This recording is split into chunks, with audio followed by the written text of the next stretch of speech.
Hi everybody, I'm Julian Grant. Hi, Julian. Hi guys, nice to see you today. So today we're going to talk a little bit about pre-production, specifically when you're working in film or television or even for internet programming, because as you'll find for me, and certainly for most professional directors out there, that prior planning prevents poor performance. All right, let's get into it, pre-production. So, as a director, when you start preparing, the most important part of the team is the actor. That's who the audience falls in love with. To be frank, we really don't matter as much to the average audience as the performer. And as you'll see, actors have their own set of circumstances or problems they have to deal with. Inevitably, they're the ones that are embracing the character, the ones that bring them to life. And ultimately, unless you hire really top talent, you're going to learn to be an acting coach. That's part of the process. And part of your process as a director as well is to teach the actor how not to be afraid. One of the scariest things in the world is standing in front of the camera and not sure what to do. And your job as a director is to help actors, both trained and untrained, do the best job they can. So, big trick, big secret, something that will take you years to learn, like Sudoku, but it's quick to master, and that is the camera can photograph thought. See, a lot of theater performers believe that they play to the back of the room, whereas the film camera is a much more intimate environment. When the actor thinks it, the audience will believe it. And that's something that you, as a film or a television director, have to realize, because actors learn to trust the intimacy of the camera if you teach them this. See, it's tough because actors want to be liked. They really do. And they hate, sometimes, especially when they're not as well trained as they could be, playing bad characters or playing a character that has a bad element to them, you know, because their whole self-worth is tied up in this sort of thing. And so what you have to realize and what you have to show them is that by being human, you can embrace all emotions. Think about Kevin Spacey. Kevin Spacey in Seven. What an incredible, complex performance, right? I mean, John Doe is a madman, but he's also a genius. You know, and Kevin Spacey brings such great authenticity to the role by virtue of creating a believable character. That's your job. Your job is to help the actor find that organic process so that they can be and not actually act. And that's tough. That takes a great deal of courage, of course. And it boils down to another trick, a big one: rehearse. Rehearsal is where you get a chance to develop a relationship. When you move out into the big, bad, real world, you're going to find that you're always pressed for time. What you have to do is make time for rehearsal, because that's where you develop your relationship. I mean, think about it. When you first meet somebody on a first date, you're nervous, right? You want to impress. You know, you're on your best behavior, hopefully. You've dressed nicely. You're not shoveling food in like you do normally. But after about 3 or 4 months, let's face it, you know, all that pretext is gone. There's a short-form communication, a friendliness, a camaraderie. That's what rehearsal's about. It's not about learning the lines. It's about learning about the person. Ding, ding, ding, ding, ding, okay? Big tip there. Because what happens is that as you start searching with the actor for action and movement within the scene, as you start crafting characters together, you start developing one key component. Anybody tell me what that one key component is between a director and an actor? Trust. Top of the class. Good for you. Trust is critical. Because let's face it, you walk in, you don't know the person, you don't trust them. And a lot of actors are very self-conscious. In fact, some of the bigger stars become very self-conscious, right? Because their entire box office success is tied into being one character. Jim Carrey, you know. Sorry, Mr. Carrey. But the fact is that adventurous performers like Mr. Spacey are willing to embrace all types of characterization if they trust the director. So trust is absolutely critical. So what do? Easy. Get together with your principal actors, okay? And you discuss the characters. Don't worry about the lines. The lines will take care of themselves. I want to find out what John or Sheila or Steve has to contribute to the part. Because let's face it, while directing, maybe to a certain extent dictating, you get a lot better and more organic performances if you allow collaboration. See, a relationship is a two-way street, right? When you have a wife, a boyfriend, a lover of some kind, well, it can't always be about you. You know, it has to be about each other.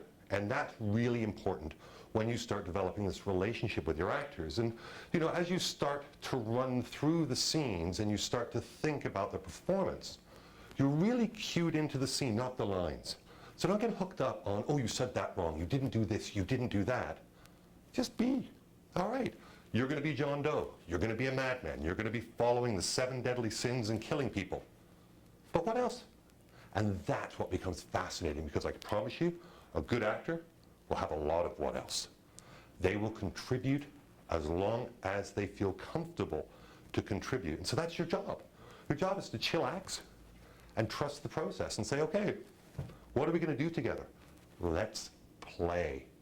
That's the best part of our job, actually, to be frank, the play aspect. And that's something where, as we discuss the purpose of the role and the subtext of the key scenes, we all get to play and co-create our characters and our relationship on screen. And I think what's really neat here is, for me as a director, I think about the theme of the overall work.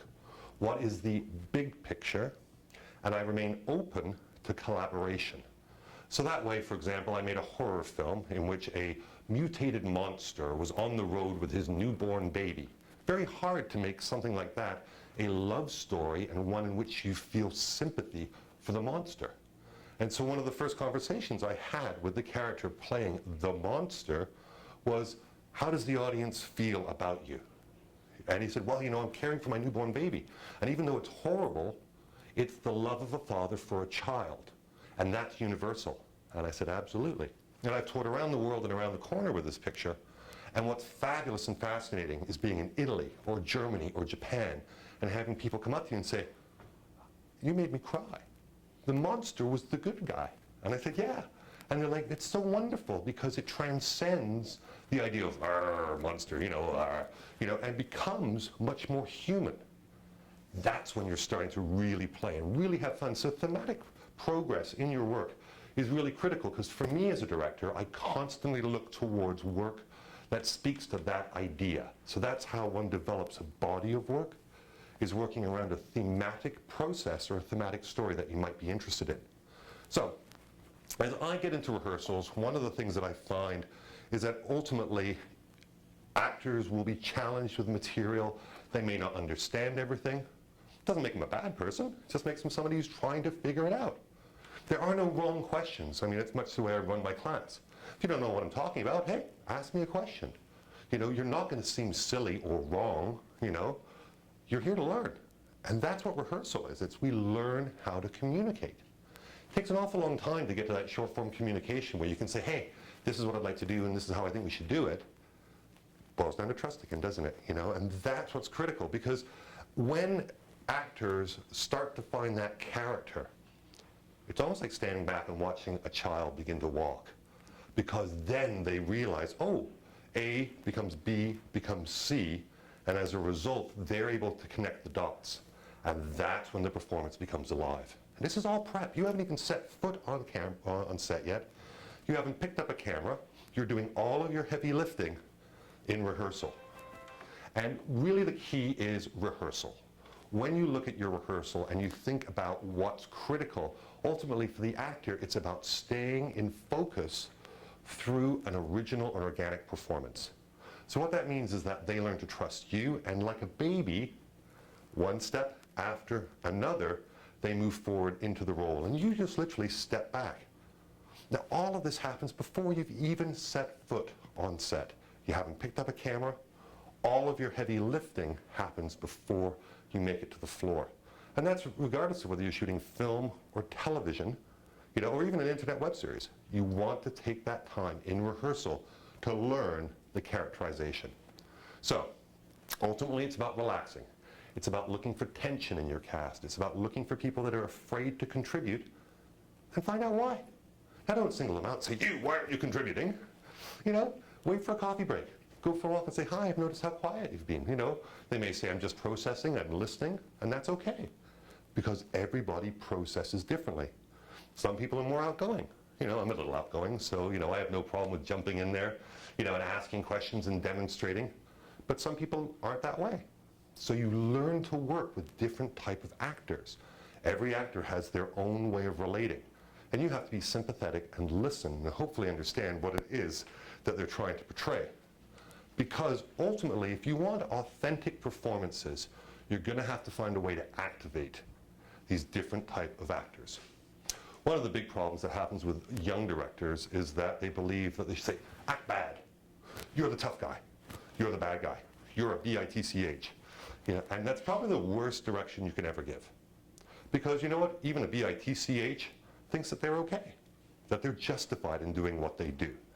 And I'm sure all of you have met people in your life that have acted despicably, but thought they were doing the right thing because it's what they wanted. Doesn't make him a bad guy. Alan Rickman in the original Die Hard, the atypical Euro trash villain. But he's really a man who's avenging his brother's death and ripping off the Nakatomi Corporation for a whole whack of dough. But in his mind, he's justified. You know, look at what Ralph Fiennes does in the Harry Potter series as Voldemort, he who should not be named.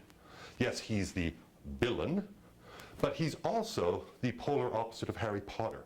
He is yin to his yang, and as a result, he is devoted and dedicated to bringing the Death Eaters back to their position of power and conquering the world.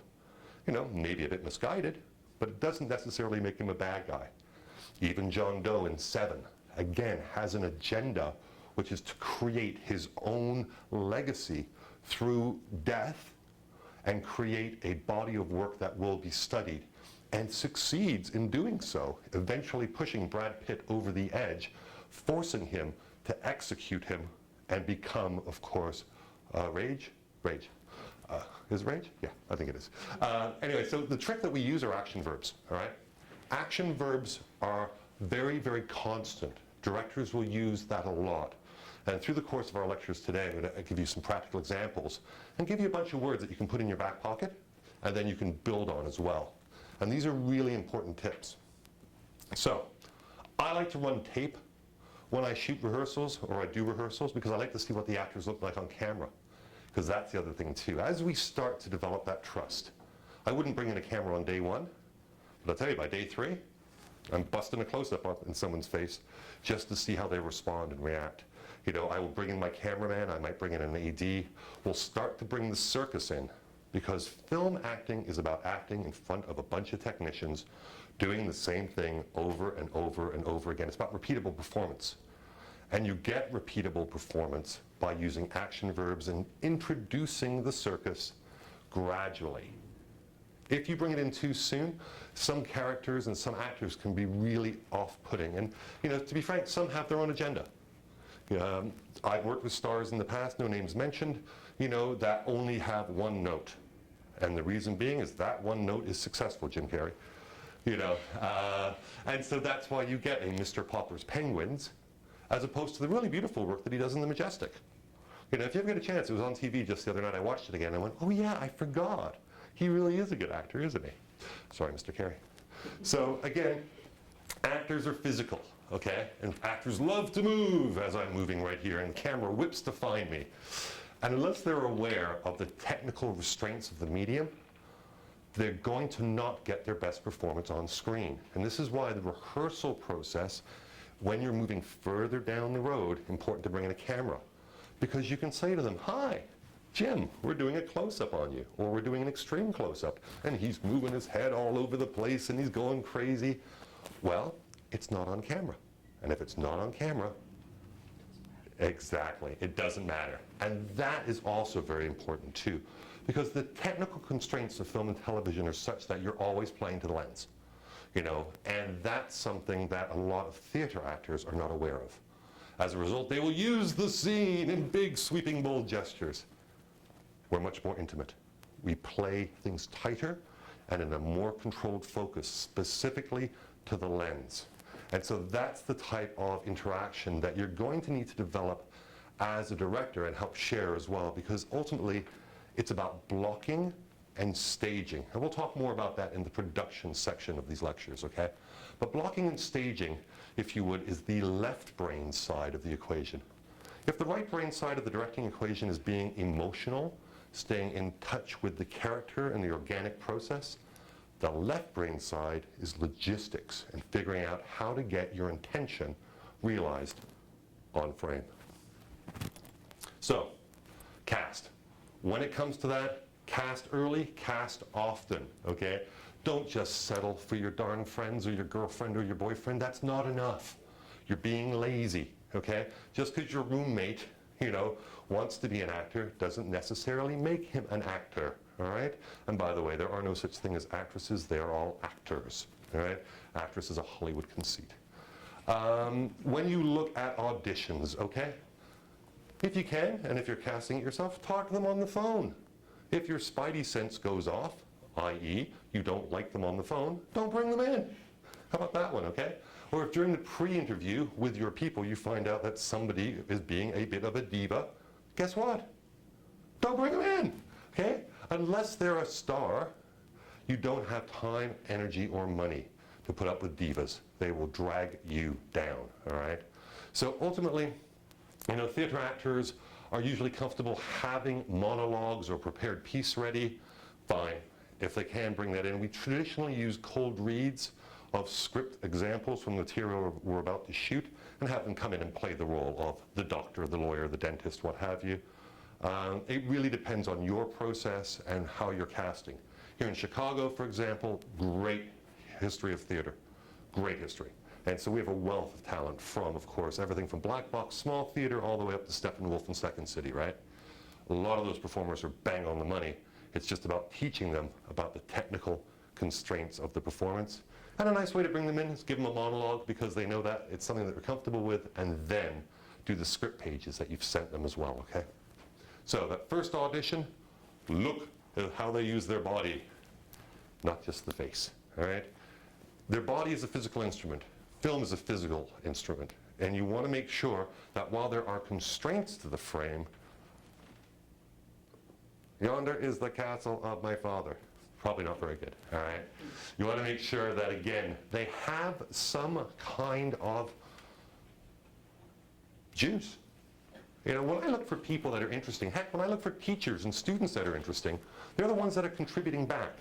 And you can feel that. You can feel the people that are passionate about their craft. I'm very passionate about filmmaking. I am. I mean, you can probably tell, right? And it's important because you lead through passion. You lead through example. If you just walk in, nah, you're all crap.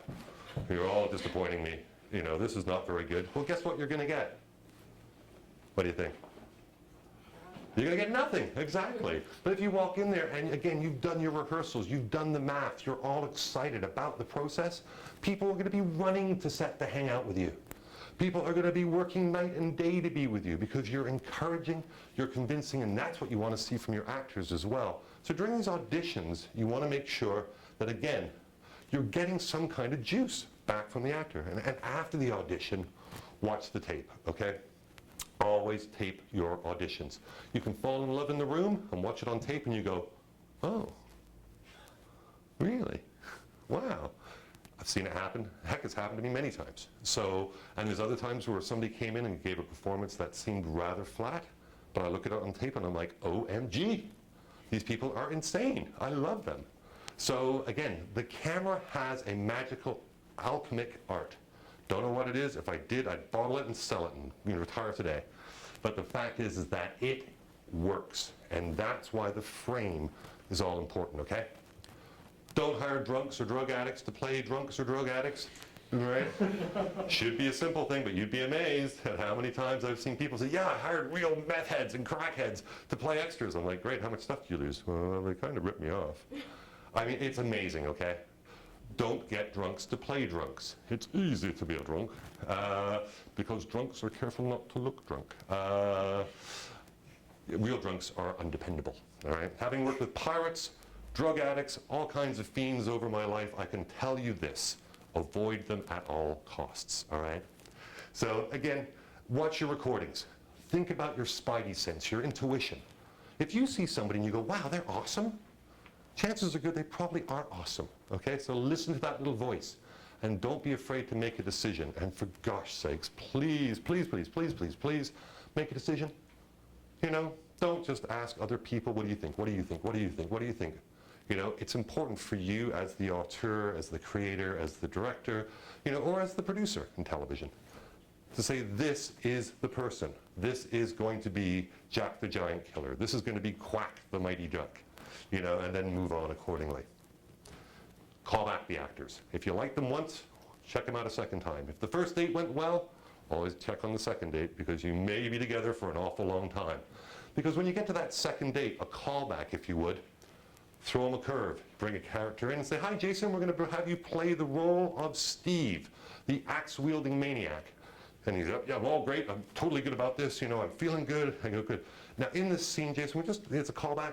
I'd like to talk about your relationship with your mother. And, you know, the fact that your mother is no longer with you and the impact she's had in your life. Go. Instantaneous, spontaneous. And if the actor leaps right into it and starts coming up with a wonderful little moment, and it doesn't have to be verbal. Words don't count. If it's in their eyes, if it's in their bodies, if he just sits there and he hangs his head and looks up, and in that moment, we believe in our close-up that he's thinking about his mother, congratulations, you found your guy. That's the key. Too many television shows hang on dialogue, all right? Watch any one of the television shows that are popular today, CSI, Law & Order. It's exposition after exposition after exposition. Because let's face it, television to a large extent is a talk, don't show medium.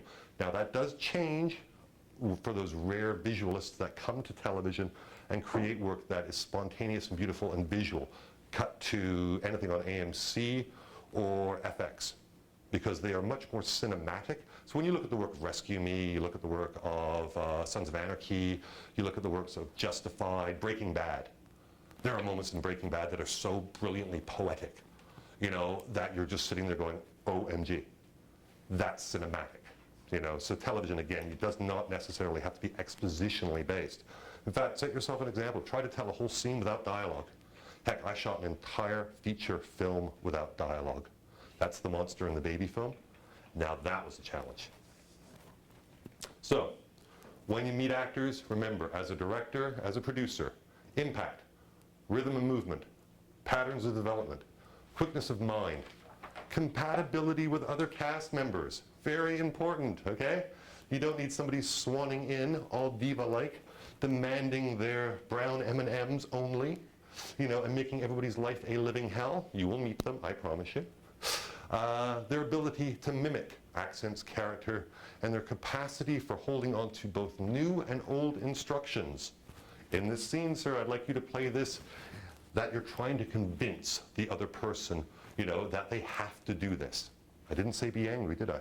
That's an example of an action verb right there, to convince, right? Because your convincing might be physical. It might be touching the other performer, or it might be more cajoling. It could be more begging. It could be more convincing through pleading. See how the hands, body language, that kind of stuff. You don't want to do that for the actors because, heck, they're much better than you are. You know, but the fact is that action verbs are critical to helping assess an actor. And again, more on that in a little bit. Actors are intelligent, all right? Don't think that they're not. Actors love to contribute. Let them, all right? Check their temperament. Type of mind. Are they inquisitive? Are they quiet? Do they process internally? Do they process externally? You know, their commitment to acting and to this particular project. If you have somebody that's here, for example, working with you, you want to hope that they turn off their phone, that they're not reading sides or scripts for other projects, that they're not leaving set to go work for something more important. Had to deal with all three of those, all four of those actually. And concentration and attention span as well. Again, don't assume that actors are going to be able to sustain their concentration. Shooting's a long process. I like to liken it to crawling over a mountain of broken glass on your hands and knees. That's what a feature film is, I promise you. Feature films, having made 30 of them, are a bloody, vicious, and beautiful affair. But they are painful, and every single one of them will cost you. And it's fabulous because if you're lucky in this life, you will make work that matters to you and matters to others. And I think that's part of the reason why this art is so interesting and so unique. Because at the end of this callback session, at the end of the time that you spend with actors, you're hopefully now going to have some collaborators that you can trust, that you've spoken to on both the right brain organic side and the left brain practical side. And this is where you got to start shooting tests. You know, bring in the real cameraman, bring in some real lighting, get some makeup on them, start talking now about all of the elements that are going to combine to make this wonderful production called yours. And please don't forget to call back the actors that came out that you're not picking. Very rude to leave an actor hanging out there going, did I get the part? Not this time, but you know what? Maybe for another click. Once you've got your team of collaborators, you start to explore the script, okay? And what you want to try to do on a regular basis is set up rehearsal periods in which you have specific goals, scenes, or agendas in mind. And again, ultimately, you also have to decide what your market is. What are you making? Are you making a torture porn horror picture which is going to set new standards in depravity? Or are you making a Lifetime style weeper in which people will watch and go, that's my life too? Having made both, I can tell you that again, you don't want to confuse them, okay? The fact is that as an artist and as a filmmaker and as a storyteller, you all have to be making the same films. Little hint, visual aids help. Show them pictures, show them photographs, give them comparative examples. Hi, we're making a film which is Night Shift by Ron Howard meets Delicatessen by Jean-Jacques Genet. And they go, ooh, I think I've heard of both. That's the film I'm shooting right now. So you see, the fact is that, again, you always want to try to give people visual comparisons so they understand the projects. And as you start to develop the script with your actors in mind, you're going to have to let go of some preconceived notions. We all have mind movies. We all sit there in the privacy of our room going, and then the robots come over the hill, and there's millions of them, and it's brilliant, and the world explodes, and you've got $1.99 in which to make it. You may have to tailor your budget or tailor your vision. The fact is that ultimately you have to work to visualize the script. And that's where you talk about your concept, you talk about your ideas, your palette, your tone, your take with the actors, and you look for the light bulbs. Bing, bing, bing, bing. I get it. It's a comedy, but it's shot with a wide-angle lens. It's going to be broad, but also quite beautiful. That we're going to rely on body language as opposed to spoken words, and we're going to remove as much dialogue as we can. You know, as the actors start to then read the script processing with that filter in mind, you'll see how everybody rises. You know, again, it's about all of us contributing to the final work. We break scripts down to units, you know, and as we do that, we always have to be aware that there is a budget associated with it. One of the hardest things for directors and producers to work with is the finite dollars at hand. And it may be the money you have in your pocket, or it could be the money that the studio has provided you with. Either way, even James Cameron never has enough money to make the films that he wants, okay? Nor will you. So be aware of that, all right? Your job is to define subtext and metaphors, and to start thinking about what we talked about earlier, which is blocking and staging. And this is where we put the cameras and where we put the actors, how many times a day, repeat. That's the deal. Your job as a creative is to figure out how long, how much, and how creative you can be with the dollars you have at hand. Simple. I believe that ultimately, as you start to work with actors, you'll find that it's critical that they have the comfort level to move beyond the written word and into the organic performance, into the subtext, if you would, the part of the iceberg that's beneath the water, and give them freedom to do so. Now, a good example of this would be an actor like Viggo Mortensen. Now, Viggo Mortensen is a fabulously well-trained actor. He made a picture called Eastern Promises for David Cronenberg, where he plays a policeman playing a Russian mobster.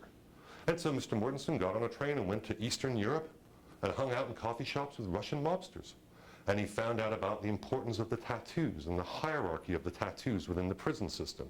He met them and saw how they drank their coffee. And he saw one gentleman do something fantastic. He had to go do something, and cigarettes, of course, are at a premium in Eastern Europe, as they are pretty much everywhere. And he saw the gentleman before he left, put it out in his tongue, and put it in his pocket, a moment that he stole for the film. And it's a great moment before he goes to cut somebody's fingers off to, aid or make identification difficult. He put a smoke out on his tongue, and I was just like, oh, I think you're brilliant.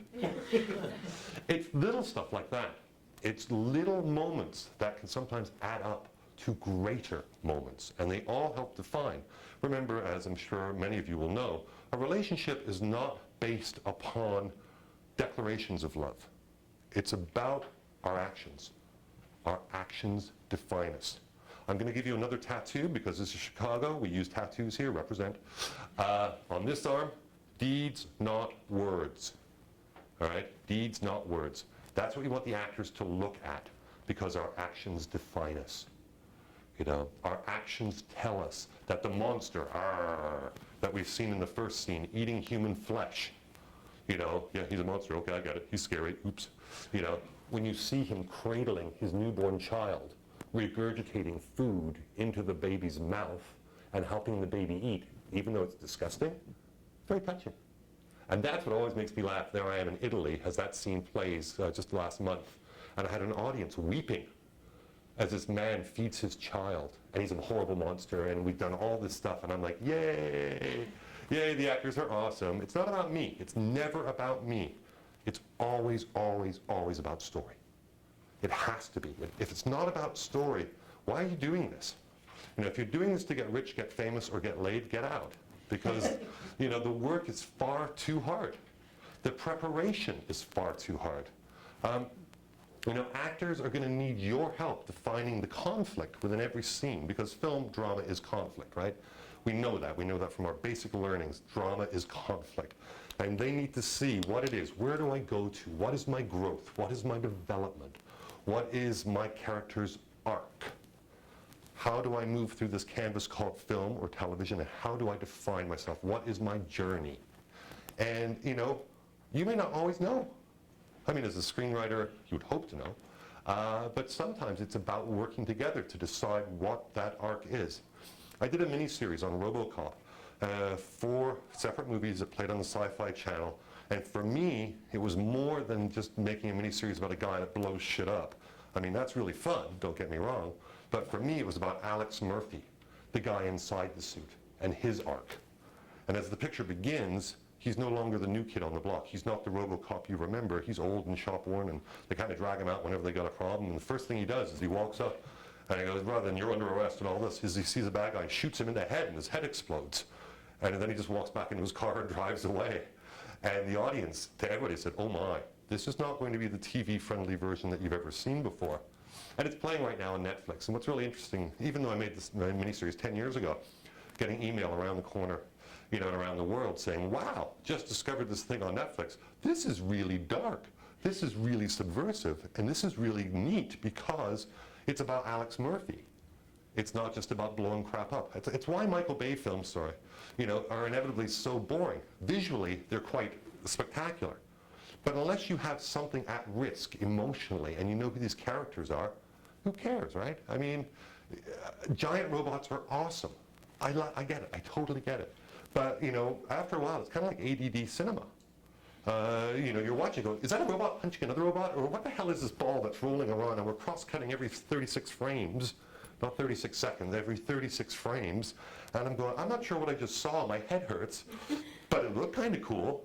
And you go, what's Shia LaBeouf doing again? And who's Megan Fox? Oh, right, they're backlighting her belly now. Okay, very good, Yeah. I mean, it's hysterical. Because don't forget, in American cinema sometimes we fall back onto the idea that spectacle is more important than the most important special effect of all.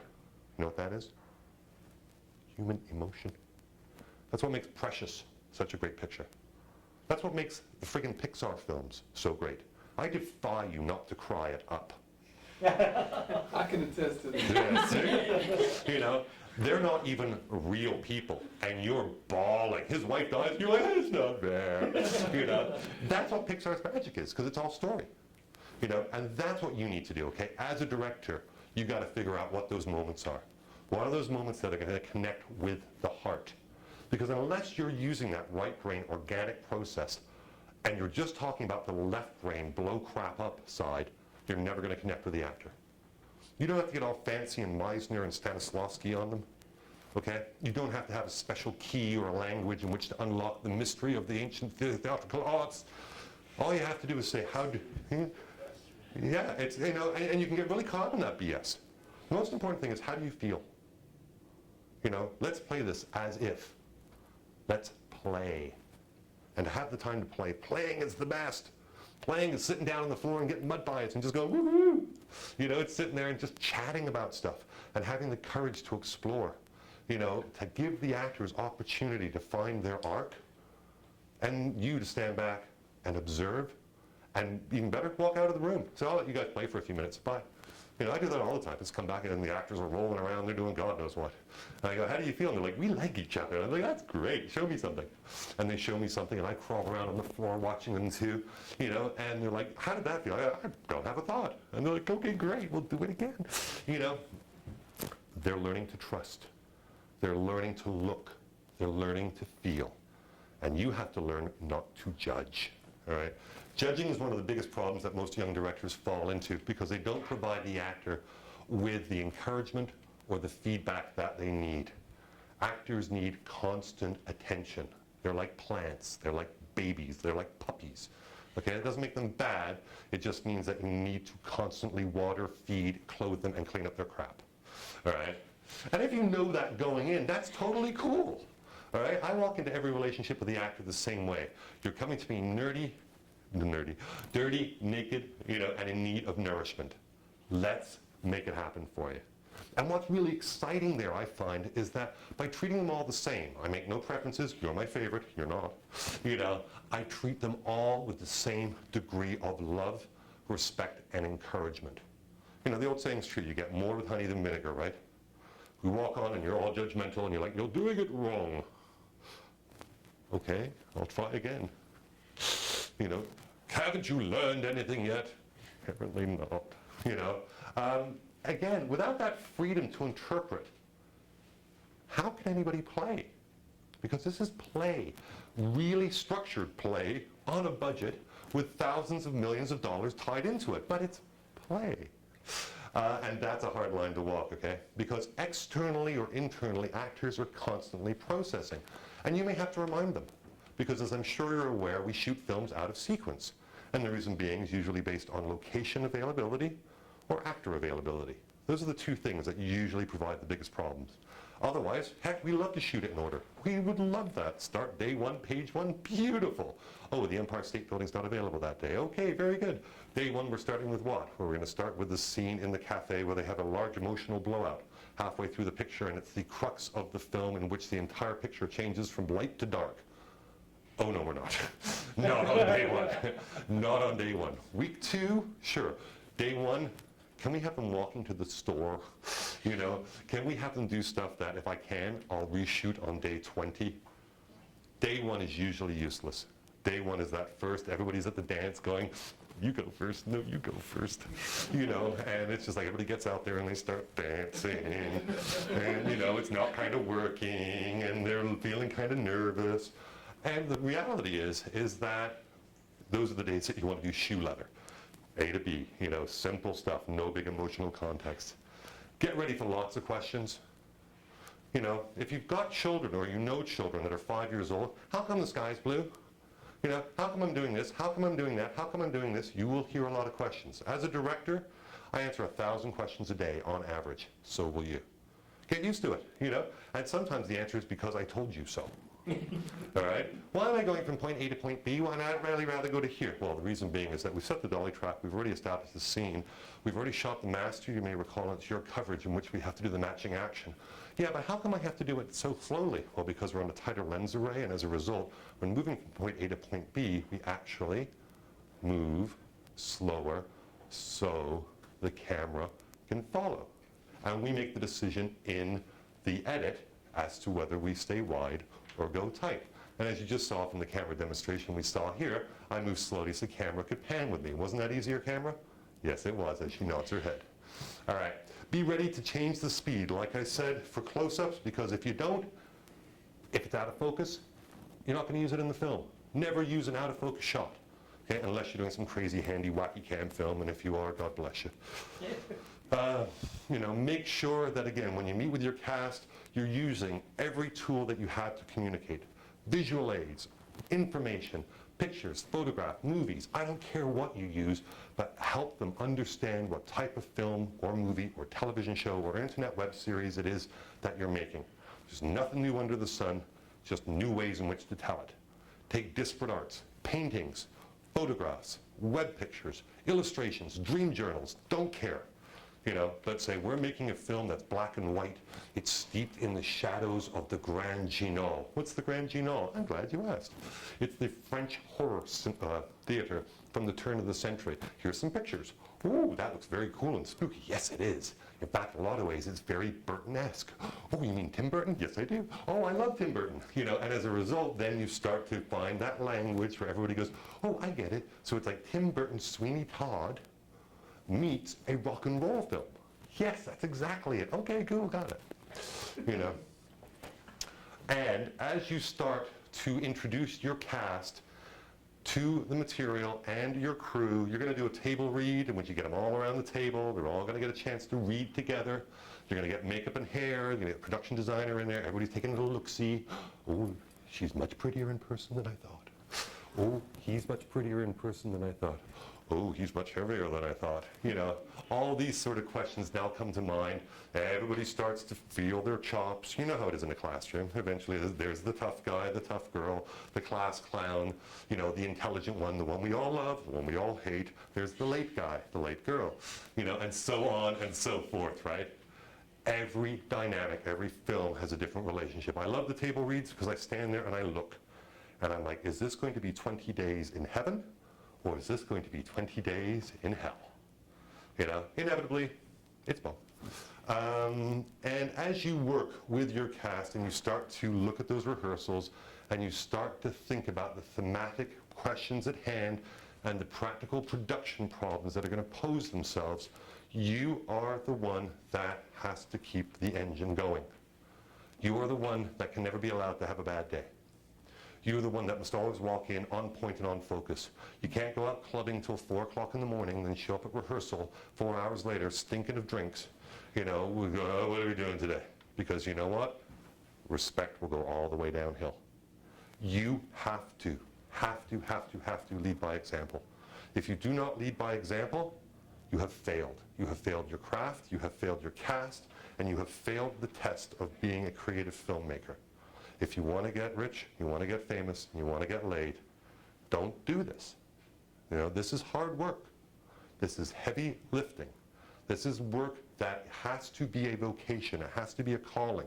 And that level of commitment is why you're here today. You spend an awful lot of money to go to college, which means you're darn serious about your craft. Don't throw it away for the sake of convenience or lack of preparation. All right? And that's what I think is really, really important. So again, as you work with cast, you're going to think about motivations. You're going to think about what it is that drives them, that gets them excited. Your passion is infectious. They see you walk into the room and they're like, man, I want to work with that boy. I want to work with that girl. They are somebody that are listening to me. They're intelligent. They're giving. They don't judge. They are my new best friend. And that's what you want. Relationships on film and television sets are very close. I've got brothers and sisters, that I've known over the years, the last 20 years, that we can email or talk to each other, and it's just like we were there a moment ago. I have flown around the world with people. I have done battle scenes, I have done love scenes, and I have bumped into people on Melrose Drive. Favorite story, walking down Melrose Drive. Beep, beep. Hey, how you doing? Hey, Julian, I got some whiskey and I got some shotguns. You want to go party? Gary Busey. So, again, those are the relationships that are so important. Not the whiskey and shotgun ones, I just want to say. But the fact that you can get that level of camaraderie even years after the fact, too, okay? Working through the beats, working through specific scene dramatic elements is something that you will find your own way through. But again, do it in the rehearsal process. Give yourself enough time to listen to the questions, and then, and only then, should the actors start learning their lines. Because good actors will start striking lines saying, I don't need to say that, sir. I can act that. And I'm like, yay team, cross it out. Because I don't need to say, I love you so, when my eyes and my heart and my body can show that. Do you see what I mean? You know, our deeds define us, not our words. So very important to consider. And as you start to do these rehearsals, you're now going to have a bigger space in which you're going to introduce a camera. You know, get yourself an iPhone or get yourself a smartphone. BlackBerry, send me a new one. You know, and use it to frame up the shots and have them actually practice their scenes now as if there's cameras in the room. It's going to save you time on set, and you're going to enjoy the process a lot more. There's no cameraman with you yet. There's no lights or anything like that there yet. It's just you and your smartphone doing the dance. And, you know, as you start to look at this as well, you're seeing whether or not that inner life or those reactions and that business is reading to lens.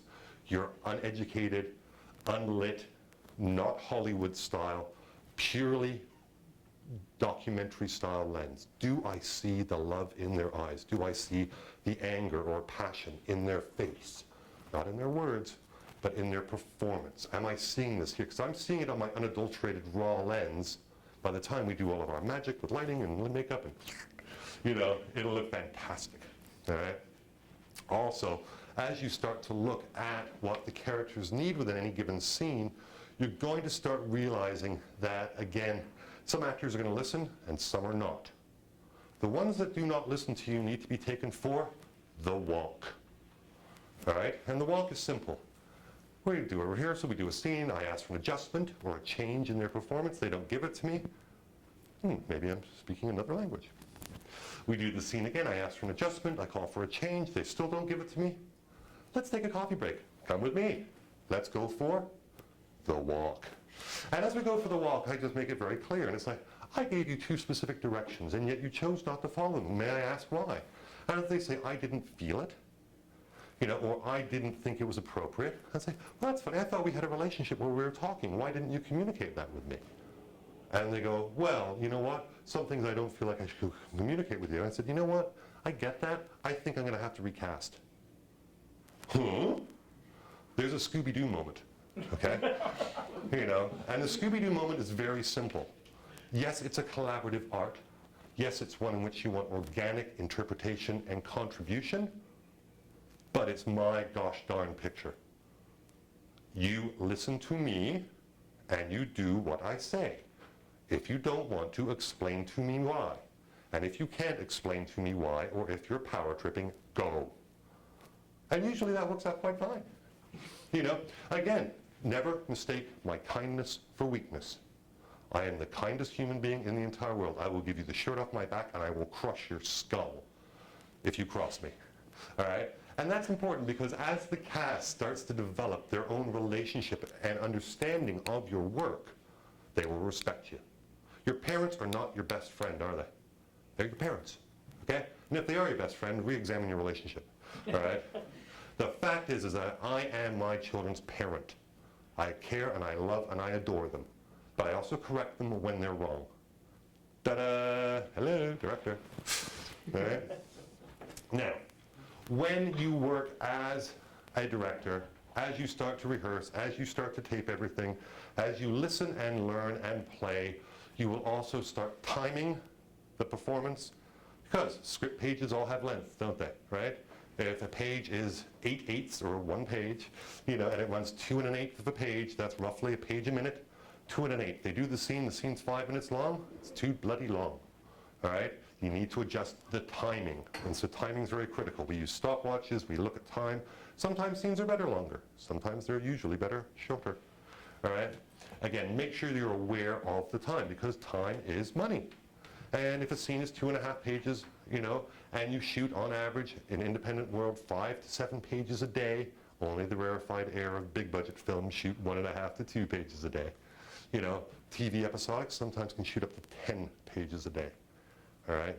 Again, so as you do the math, you understand that, again, there is a dollar value attached to scene timing as well. So you want to be as accurate as you possibly can. And you want to tie it in, again, to that visual palette. Unless you're working by yourself or on a limited budget, you're going to have a production designer, a gentleman or a lady, who's going to help you create the look of your film. And they're experts at texture and tone and shopping, and understand construction and understand all styles of art history, and can speak the language of fabrics and color and light. And they are the person that create the shell that we photograph. Production designers are critical. And you want somebody that has the same taste that you do, or at least understanding your tastes. And you want to be able to have a dialogue with them, because ultimately, as you design the look of your film, it's also going to be tied into the money you have at hand. Yeah, it'd be great to do a costume drama, big wigs, lots of fancy outfits and the like, shooting in France. But without the money, all right, let's see, we go to the theater department, we borrow this, we can get these wigs, we'll shoot it on a green screen, that's the lower budget version. Or, okay, we're going to do it without the costumes and the wigs, and we're going to shoot it in an urban setting, and we're going to make it a hip-hop style, interpretation of Hamlet. Again, there's all different ways in which to look at the material. Your production designer will help you do it. And they'll share it also with the cast, because the cast are very interested in what they wear. The cast are very interested in the props that they handle. This makes the world flesh to them. And so your production designer should be somebody that in your prep stages speaks the language to the actors in terms that they can understand. You don't want somebody who's rude, who is unable to communicate with your collaborators, because what will happen is that while the buck may stop with you, your production designer could tick somebody off. You're so fat. Seen that happen. And I said, come here. You will never use those words again. Now, you were talking about me, and that's fine, but you will never use those words again, and you'll never say them by an actor. Because every actor I know, whether they're male or female, when they hear the words, you're so fat, they'll be looking at themselves, I promise you. So as the designer works with you and they create that atmosphere, that time, that place, also think about what you can do without. One of the constant headaches and problems any producer has is a director whose reach exceeds their grasp. I have a director I'm working with right now. He's very talented, he's very good, and every single day I have to be the bad cop as the producer, saying, here's the edge of the frame, you are painted outside the frame, please bring your crayons within the frame, otherwise you will have no other crayons. But I want, don't get. Really simple, make a choice. And grudgingly he goes, okay, all right, I'll color back inside the lines. And I'm like, yay, here's a cookie. Very important, okay? Whether you're working as a producer or director, to get cookies for yourself on a regular basis. And I don't mean physical cookies, I just mean, things that make you feel good. And as you get the boys and girls together that are going to be your team as we start wrapping up our pre-production meeting, be pessimistic about your scheduling. It always takes longer to shoot than you think. Oh, it's just an eighth of a page, we'll get that in 10 minutes. No, you won't. Okay? Not if you're lighting, not if you're bringing people in, not if you're trying to park in the city we call Chicago, represent. Schedule early shooting for a slower pace. When you bring people in at God o'clock, that's 0600 for you not aware, 0600 means that, lighting, grip, the Jenny and craft services are usually prepping at 0500. That's 5 o'clock in the morning. You know what you're doing at 5 o'clock in the morning normally? Sleeping, okay? Guess how fast you're moving at 0600? Not fast. First thing most people do when they get the set at 0600, where's craft? I need a coffee. Then they get a coffee and a bagel, and they wander over to set, and they're like, okay, let's see a blocking. All right, and they start looking at the blocking. And you gotta be prepared for that. You gotta be prepared for the fact that no matter how fast you want it to go, it will never take it will always take more time than you think. Lighting takes time. Good lighting takes more time, all right? And guess what? The weather has a habit of not doing what you want. Favorite story, standing on the 57th floor of a skyscraper, okay? With helicopters at the airport, ready to take off with cameras, as two Robocops battle it out on the roof of the building, smacking the crap out of each other. It took us a day to get up there. It took us a day to rig the cranes. It took us a day to get the lighting set. And God decided, you shall not shoot. $50,000 down the drain. And as I stood there on the roof as lightning and thunder crashed, and having a cigarette, looking out, I said to my AD, you know what, I think we can shoot in this. And he goes, dude, no, this is kind of dangerous. I go, no, you know what, I think it looks really beautiful, and I don't think there's going to be a problem. So I walk out onto the landing, pouring rain, as an assistant races after me with an umbrella, and I'm standing there, and lightning strikes there. I'm talking 6 feet away, and I went, oh, that's interesting. And as I stood back, the stuntman came up to me and said, hi, yeah, we just found out these Robocop shoots, they're lightning attractors, so we're not going out there. And so we did not. So again, lightning, rain, all kinds of stuff has a way of getting in trouble with you. And the ADs, the field marshals, if you would, that plan everything to the nth degree, they will have a backup, hopefully, if they're any good. As a director, as a producer, besides the organic side, as we wrap up our talk about pre-production, it's about logistics. Everything is logistics, okay? Whether you're working with a production manager in regards to double checking locations, making sure that you have available space there, it's also about whether or not the locations themselves are going to play ball as you need. It's about making sure that all the permissions are forthcoming when you want, that your gear that you want is available. As a filmmaker, it boils down to heart and cash, right? And your budget is going to define your world. I've made pictures for millions of dollars. I've made it for the money in my pocket. And that's the decision that you have to make. I've made pictures on green screens, I've made pictures on location, I've made pictures in the city, I've made pictures in the country, and I always think about who it's going to be seen by and what the final outcome is. I always think about who my audience is. So before I begin, I think, who is going to watch this film? Why are they going to like it? What is it that's going to bring them to the project? What's my advertising campaign? This is my great directorial thing that I do. I sit down and I Photoshop, my poster, and I get everything. I steal things from other shows and put it all together, and I get an idea. Because for me, this is me, it all starts with a look. Once I have a look, then everything serves that look. That's the way I work. That's the way I process material. I need to understand my palette before I can then imbue my actors with colors to fill in that palette. And I will listen to those contributors and I will embrace them, but I will always keep that picture front and foremost so I know what it is. So again, the RoboCop miniseries, real simple. Took a picture of Frank Miller's Sin City, slapped it on the table. I said, that's what we're making, black and white. This was before Sin City was Sin City. So this is, 1999, 2000. And everyone went, okay, cool. DP flipped through 2 comics and said, okay, we're lit, I'm good to go. And that was it. I said, no primary colors, blue, gray, silver throughout. It's always raining. First 30 days we shot, I made it rain every single day. And it was night. God, it was ugly. It was so cold and so wet and so miserable and so beautiful. And that's what it's all about, right? It's about making sure that those logistics are planned out. Because it's one thing to think of it in your mind, it's another thing for you in prep to make it a reality. Gary, Indiana is nearby. Love Gary. Thank you, Ben. And the film conditioner there is one of those great guys. And if you haven't been to Gary, Indiana, go, because it is a film location par excellence. I mean, I've got abandoned buildings. I've got fantastic new steel yards.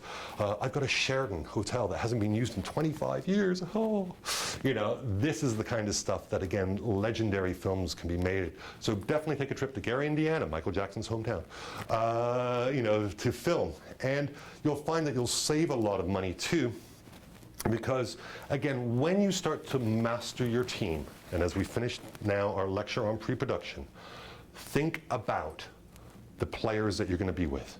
Not just the actors, but the boys and girls on your team. Because the hours are long enough and the work is hard enough, you don't want to spend it with what we professionally call assholes. Okay? Assholes make the day longer. They make the day much less interesting. And to be perfectly frank, they're just not good people. Right? So audition your crew as you audition your cast. Have a potluck summer. Always, a potluck dinner. Get everybody together. Don't feed them drinks, because then the asshole factor sometimes comes out. But give them food, give them camaraderie, show them the picture. You know, talk about it and go, oh, look, I like her, I like him. Oh, they're a little fussy, okay, mental note, you know.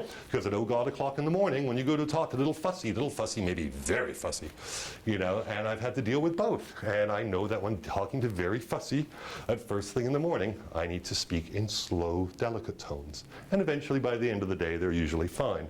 But again, I need to be, as Boy George once said, a karma chameleon, all right? I got to dance with everybody, and I got to find a way to encourage, excite, and keep it all going. So as we wrap up today's chat about pre-production, it boils down to some tips that you really want to take home. Number one, prior planning prevents poor performance. Write it down. All right, those of you watching at home, write it down. Put it on your monitor. All right, every time you turn on your computer, you'll see the words prior planning prevents poor performance. Number two, okay, the camera can photograph thought, right? Number three, deeds, not words. Our actions define us in regards to what we do on camera, but also off camera as well. Be an honorable, be a personable, and be an intelligent collaborator with both cast and crew. And last but not least, have fun, all right? If you prep, and you prep well, you've done your rehearsal, you've met everybody, you've auditioned cast and crew, your logistical planning is being correct, then now, when you get to set, you can play. Will things go wrong? Absolutely. Every single day. Every single day, my job is to stand there and look for icebergs. And every single day, they come over the horizon, as planned, and I have a choice. Do I steer into the iceberg? Or do I steer around the iceberg? And that's where preparation prevents poor performance. All right, that's me, Julian.